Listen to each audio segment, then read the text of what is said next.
Abakristo abasha b'ekitambo kya Miseki bayereka amashemererwa habwa Papa Leo ow'ikuminabana. Tusima Ruhanga tutine bugarukiro nk'ekereziya kureba ngo Ruhanga abasize kutubasa kutora na Papa omusya okubasa kuza omu bigero bya Petero nka Papa wabara Papa wokubanza mbwene hate ekereziya negendaje teyine nshonga yona kandi tuhamya ngo Papa ogwo musya torine naiza kutwebembera nk'ekereziya atutwara omu misho ekereziya egenda omu misho emirimo ya Mukama ekorwe.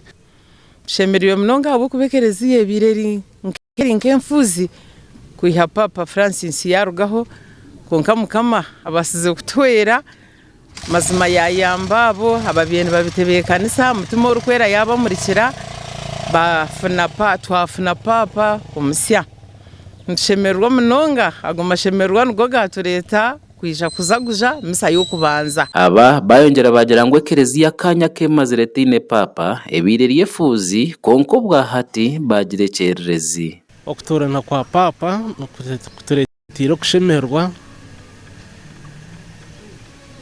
kwatwiha omurevo inkuteekateka nabasa kweta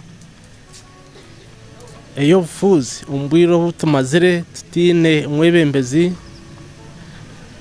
kwaturetamu ekyererezi kandi kwaturetamu obutagasi omutima. Reverend Father Richard Binomugisha wabaye bembire Misegi eyokusima hamwe no kushabira Papa omusya yayoreka kushemererwa kw'ekereziya omunsi yona kandi yashaba Mukama okumubangira omu buherezo obu. Terine hamwe n'ekereziya yona omunsi yona omukushemererwa ekitonki eki kandi nokongera okushaba Mukama ngo amubangire omu bwebembezi bwe na n'obujunanizibwa obwakwasibwe nibwo atoriniizi neeri eya Leo ow'ikuminabana konka abiri naitwa Cardinal Prevost kandi Papa oyine emyaka 69.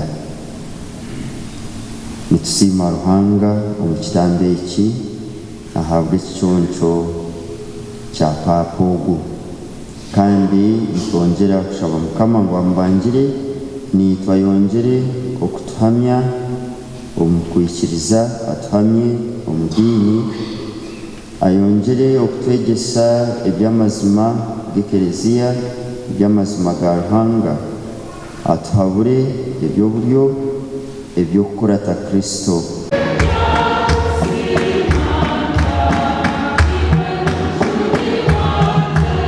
Father Richard yagaruka yahamza abakristo ko mu bwire bwo kuzoka kwa Yesu Kristo obu batungira mu isakarmento rya Eucharistia nimwe harimu amagara hamwe no kuzoka. Ombwiro bw'amazoka ga Mukama witu Yesu Kristo amashomo age rizoba nigatoreka ngo Kristo ogwo obutunga kingi omu isakaramentu erya Eucharistia n'amagara gaitu kandi niwe kuzoka kwitu.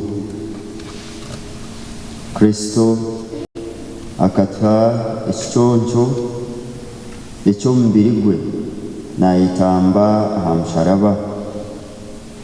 Omubiri gwa Kristo gukacweka mu kitambo kya misa omusaserdoti nacwamu omugati. Misegi yabaha ekereziya yamutanga kandi yabermu okushabira Papa Leo omusya w'ikuminabana otorinuza byamwabazyo obwo arikuza omu bigere bya Papa Francisco wafire 2021 okwezi kwa 4 omwaka ogu.